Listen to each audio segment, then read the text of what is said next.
हळू.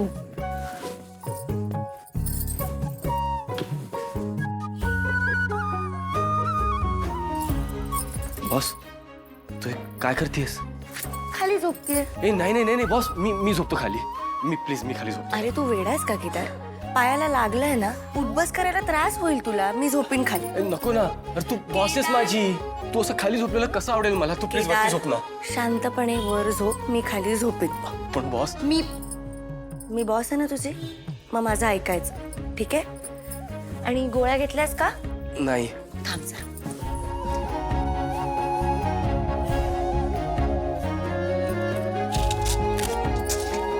हे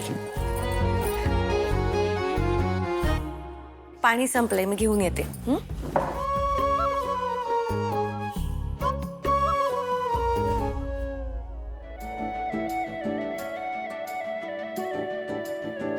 वाटलंच होतं मला, हळू हळू.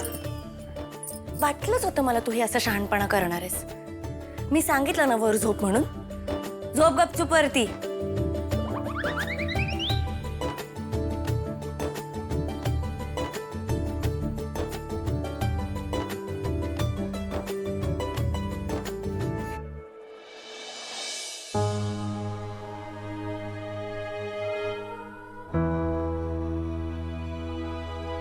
बाबा,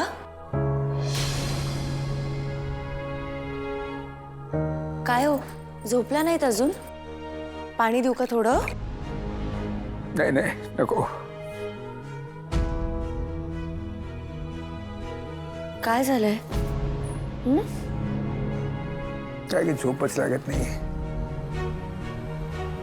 का? मला ची अशी अवस्था बघून कुठल्या बापाला झोप लागणार आहे? हे घ्या, घ्या थोडं पाणी घ्या. नाही नको, खरंच नको.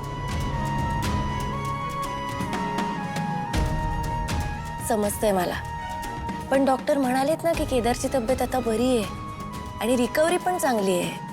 होईल होतो बरा लवकर. तुम्ही नका काळजी करू. चला शांतपणे झोपा आता. शांत झोप. तुला सांगतो, ज्या दिवशीपासून केदारचं हे असं झालंय ना, त्या दिवसापासून शांत झोप लागतच नाहीये ग मला.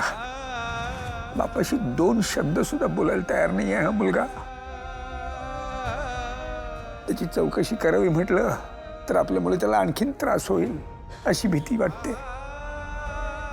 चौकशी नाही करावी म्हटलं तर मला विषयीची काळजी वाढत राहते. तिथे त्याला झालेल्या त्याच्या जखमा दुखत असतील, पण इथे वेदना मलाही होत आहेत तारिणी. असं एकच माझी शेवटची इच्छा आहे.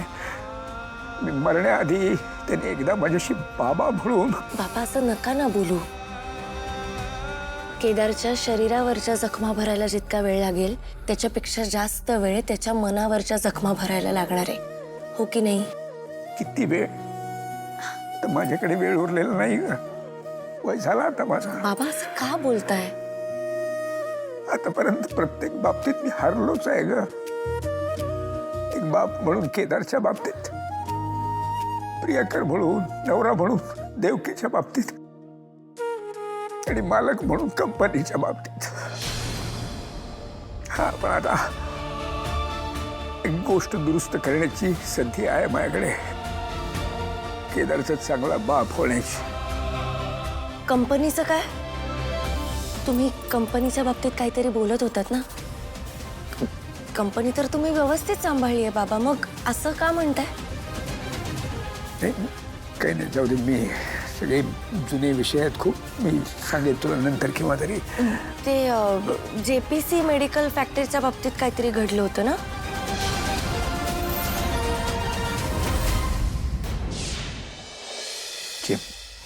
हे हे हे नाव तुला कसं माहिती ग? नाही, माझ्या वाचण्यात आलं होतं कुठेतरी. वाचन? पण ही बातमी तर काही कुठे. बातमी? कसली बातमी? काय झालं होतं तेव्हा नक्की? काही काही काही काही नाही.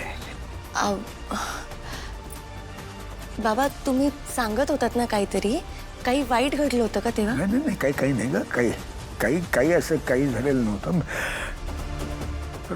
थोडं पाणी दे. हा, हे घ्या, पाणी घ्या. बाबा,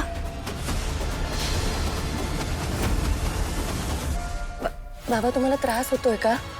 शांत व्हा बरं, द्या इकडे, शांत व्हा. मी जरा पडतो थोडंसं, जरा बरं वाटतं. हो हो हो, पण या, सावकाश सावकाश.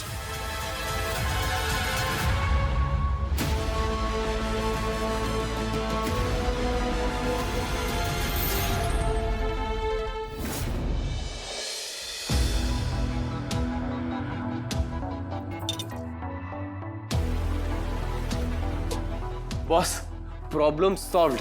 हे बघ, मी असं पार्टिशन केलंय म्हणजे आपल्या दोघांनाही अवघडल्यासारखं होणार नाही. तू इकडे झोप, मी इकडे झोपतो. हा, काय झालं? तुला अरेंजमेंट्स आवडले नाहीत का? ठीक आहे, काही प्रॉब्लेम नाही, मी झोपतो. केदार, बाबांना जेपीसी मेडिकल फॅक्टरी बद्दल काहीतरी माहिती आहे. तुला कसं कळलं? मी आत्ता बाहेर गेले तर ते झोपले नव्हते, म्हणून मी त्यांना काळजीपोटी विचारलं की काय झालं, तर ते खूप इमोशनल झाले, तुझ्याबद्दल बोलायला लागले. आणि बोलता बोलता मला असं म्हणाले की मी हारलोय, मी एका कंपनीचा मालक म्हणून हारलोय.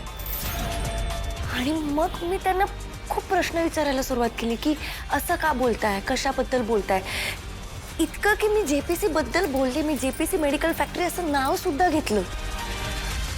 पण त्याच्यानंतर ते खूप अस्वस्थ झाले, खूप अस्वस्थ झाले, त्यांना घाम फुटला आणि नर्वस झाले.